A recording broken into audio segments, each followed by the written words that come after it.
stations again, looking for a familiar song or a friendly voice, only to find yourself here. You're listening to Black Hole Radio.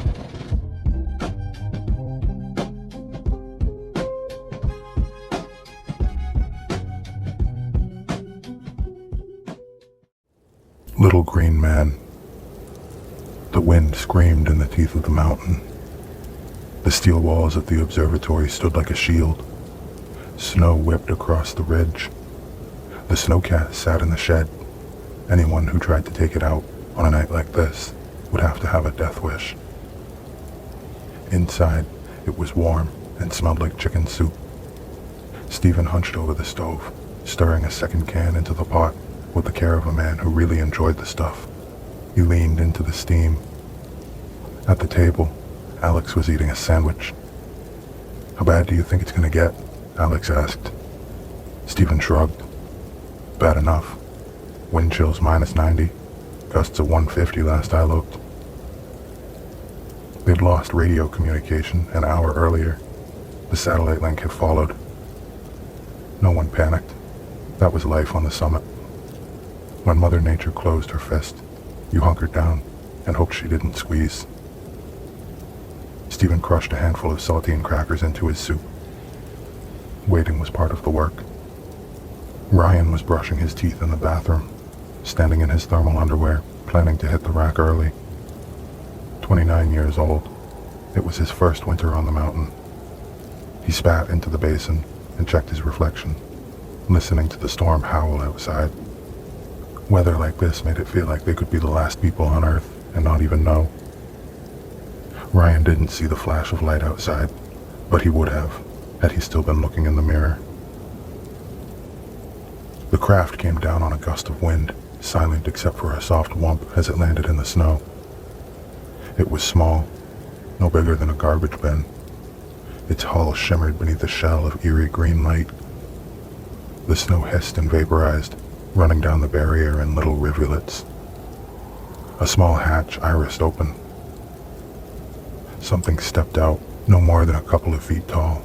It left child-sized footprints in the snow that were covered quickly by the wind.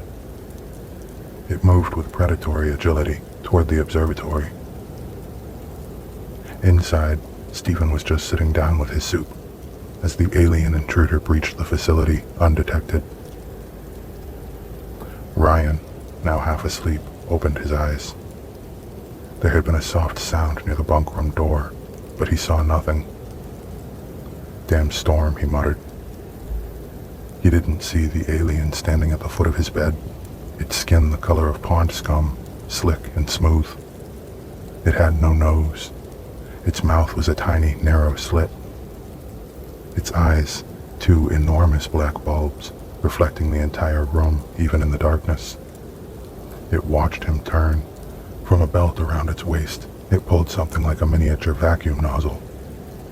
It moved silently around the bed and inserted the device in Ryan's left ear. There was a low whine, followed by a sharp pop. The operation lasted less than a second. Ryan didn't have time to react, if he had even realized anything was happening at all. The alien withdrew the nozzle and held up a small vial. Inside, something gray and shimmering was compacted and coiled like a tiny jellyfish. Ryan's brain. The alien plugged the vial into a wrist-mounted device, which emitted a series of beeps and warbles. A light blinked above the vial.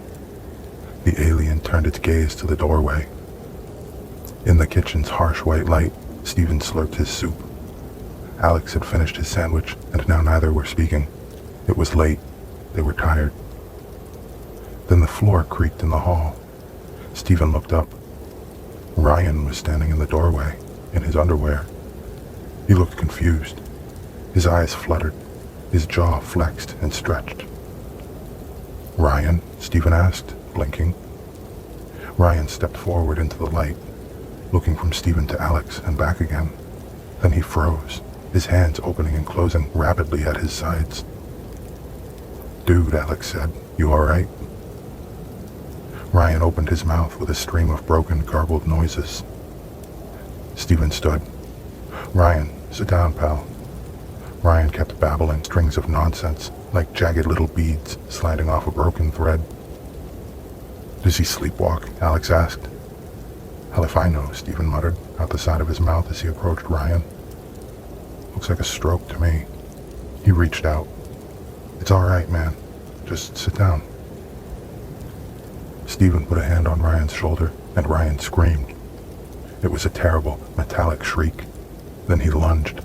Stephen stumbled backward as Ryan swung, the motion awkward but powerful. Stephen crashed into a chair, which toppled and slammed to the floor. "Whoa, hey, come on, man," Alex shouted, leaping between Ryan and Stephen. Hold him," Stephen yelled.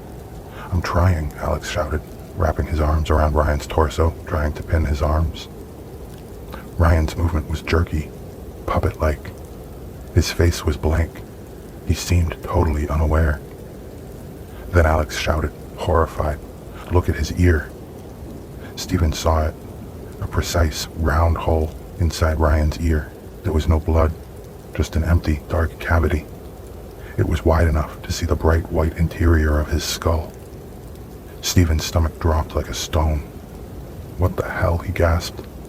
Ryan screamed again, slamming his head against Alex's chin. Alex staggered, still gripping him, trying to force him back into the hall. The men twisted around the doorframe, where the stairwell to the basement met the hall. Ryan's heel caught the lip of the top step, and he fell backwards, nearly taking Alex with him. The sound was awful. A blunt, wet crack. Ryan lay sprawled face down at the bottom of the concrete stairs. Alex and Stephen stood at the top. Ryan's body began convulsing. Alex started down the stairs, but then a small shape stepped out from the shadows. Its head was triangular, broad at the top, tapering to a sharp chin. Its black eyes bulging, reflecting the stairwell and the men at the top. Its mouth puckered, as if tasting the air. A belt of surgical tools glinted on its waist. Tiny pincers, coin-sized circular saws, needle-fine implements. In its hand, it held a small nozzle device. It watched them, without emotion, blinking slowly, one eye at a time. Then it stepped backward into the darkness and vanished again. The convulsions of Ryan's body grew more violent, his limbs and face smacking against the floor.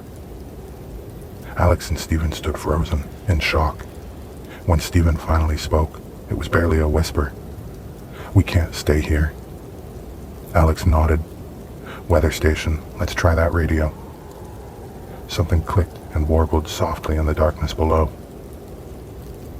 Not 2 minutes later, by the door, the men were snapping the straps on their oxygen masks, tanks hissing. They suited up quickly. "Ready?" Stephen asked, voice muffled by his mask. Alex nodded, clicking his flashlight on. Stephen slid the bolt and shoved the door open.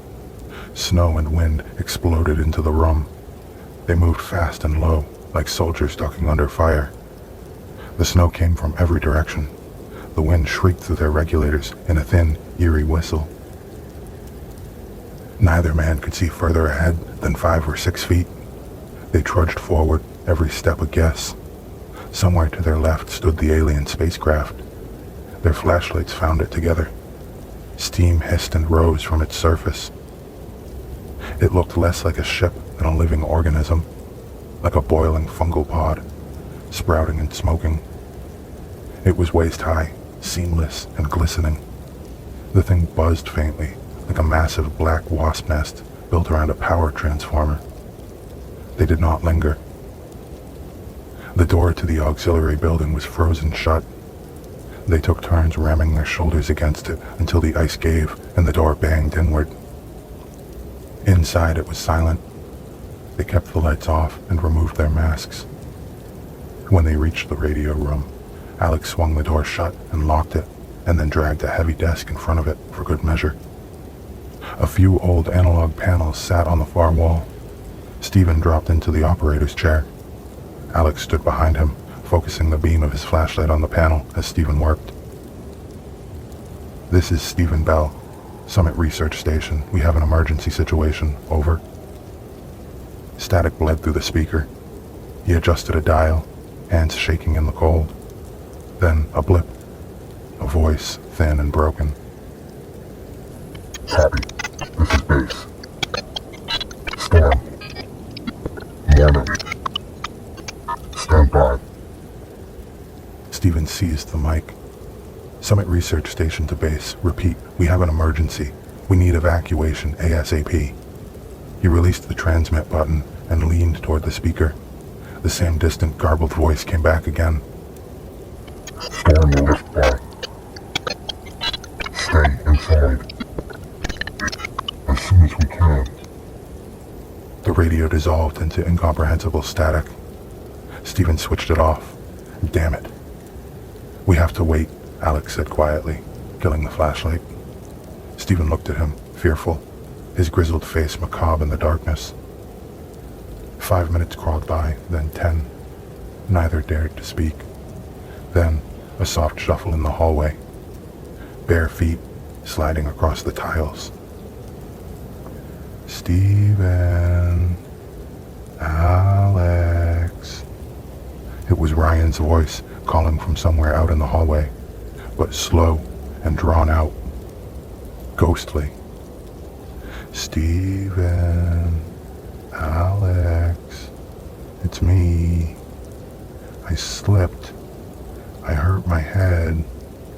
Please, I need help. Stephen's skin crawled. The voice cracked mid-sentence, like it was glitching.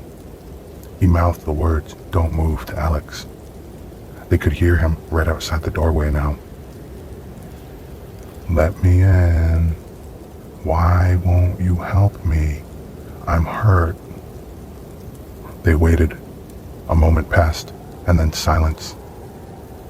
Only the red glow of the exit sign illuminated the room. Alex and Stephen hunched by the radio console, eyes wide, looking toward the door. Then there was a smell, hot and chemical, like melting wires. Alex whispered, "Do you smell that?" And then the alien emerged from beneath the desk. It had teleported into the room. It stepped into the red glow, eyes glistening like obsidian orbs. It raised the nozzle and leapt. It landed on Stephen's shoulder, gripping his head like a spider monkey. It shoved the nozzle into his ear. "No!" Alex shouted. But it was already done. The alien leapt back to the floor. Stephen grunted, one hand flapping to the side of his head. His eye twitched. His mouth opened and closed. The alien held up a tiny vial. Inside was Stephen's brain, compressed to a tiny shimmering knot the size of a walnut. Stephen, now brainless, blinked. He looked at Alex without seeing him, and then folded face first to the floor. The alien stepped toward Alex, tiny but menacing, eyes reflecting his terrified expression. Alex reached blindly, grabbed a chair, and swung as hard as he could. The impact cracked against the alien's skull. The creature slammed against the far wall and slid down, tools on its belt tinkling like little bells. It emitted a chattering screech, high and insectile, furious. Alex shoved the desk aside, trying to pin the alien against the wall, and bolted out of the room, down the hallway, and into the storm. The blizzard swallowed him instantly. The cold ripped and tore in his lungs, but he ran, horrified, adrenaline coursing in his veins, to the only place left to run, the shed. Back inside the auxiliary building, a small light blinked on the alien's wrist device. The shed was cavernous, thick with the sour stink of oil and old gasoline. Wind whipped against the walls, shaking the panels against the steel supports. Alex slammed the door closed and crouched beneath the windows. He couldn't stop shaking as he climbed into the cab. That thing, whatever it was going to find him and kill him. He knew this, in the primitive part of his brain that understood predators. And if by some miracle it didn't, well, then the cold would. He would have to take his chances driving blind down the mountain in the storm. What would have been a suicide mission any other night was now his only choice. He sat in the driver's seat and looked around. His teeth chattered so hard he bit his tongue. His mouth filled with blood. His stiff fingers skittered across the dashboard, one switch, then another. A few lights flickered weakly. He found the starter and twisted hard. Come on, you piece of shit. The engine sputtered. Alex slammed both hands against the steering wheel. Just then, the bay door slid open with a squeal behind him. Alex ducked below the window, half buried in the whine of the storm and the rattle of the shed walls. He heard a shuffling sound. Then, two shadows appeared in the foggy windshield of the snowcat. Alex. Ryan's voice, but not Ryan. The sound crept straight down his spine. He didn't look. He couldn't. He had no idea whether they'd seen him yet, but he didn't want to see them, and knew there was nowhere left to run. Stephen's voice followed, coaxing. Got some hot chicken soup inside, man. Why don't you just come out of there? A strangled whimper escaped Alex's throat. He groped for the ignition again. Alex, come out. Ryan again, closer now, just outside the door. What are you doing in there, pal? Ryan and Stephen's silhouettes loomed. Alex scrambled away to the opposite side of the cab, only to be met by a different face filling the glass. The alien, nozzle in hand, huge black eyes gazing into the cab. It stared at him, inches away, separated only by the glass. Stephen opened the driver's side door and reached in. There was nowhere to go. Alex screamed. By dawn, the storm had broken completely. The sky stretched overhead in a flawless sheet of cobalt blue. The base station snowcat growled up the mountain, treads chewing through the ice. Two men rode inside, the medic leaning forward with his elbows on his knees, the driver squinting against the glare. He thumbed the radio. Crawler to summit. We're approaching your location now. We received your distress call and headed up as soon as the weather allowed. Summit, do you copy? Only static answered. He tried again and got the same result. He returned the mic to its cradle with a grunt. When they crested the final ridge, the observatory came into view, half buried in drifts, carved into strange, wind-smoothed shapes. The snowcat slowed, then hissed to a stop. The men climbed out. Their breath rose in white plumes. Everything was deadly still and silent. The medic lifted a gloved hand and pointed. What the hell is that? Near the station entrance, the snow had melted in a flawless circle, a shallow, smooth depression a few feet across. Then the front door creaked open. Alex, Stephen, and Ryan all stepped out, bundled in heavy parkas and wool caps pulled low over their ears. They stood shoulder to shoulder and smiled in unison. "Mornin', fellas," Stephen called. His voice sounded thick, congested. The medic approached slowly, uncertainty etched on his face. "We got a call last night. Sounded like someone really needed help. We got up here as fast as we could." The three scientists exchanged glances.